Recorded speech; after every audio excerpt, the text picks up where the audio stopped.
Hello! Ang tawa ko na. Yama, kumusta muna ka dyan? Ate G, Kuya Alan, best wishes, congratulations. I wish you all the best. And God bless you, both of you. And God bless you, more children. I mean, I think two is enough. And I want to take this opportunity to thank you. Dahil kung wala kayo, wala din ako dito. So, maraming salamat. And, kuya, lagi mong susundin ng ate, huwag mong gagalitin ng ate.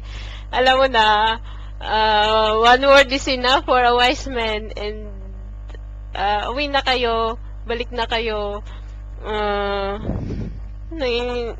Nakakahili naman kayo, kompleto kayo dyan. Sana nandyan din ako. See you soon.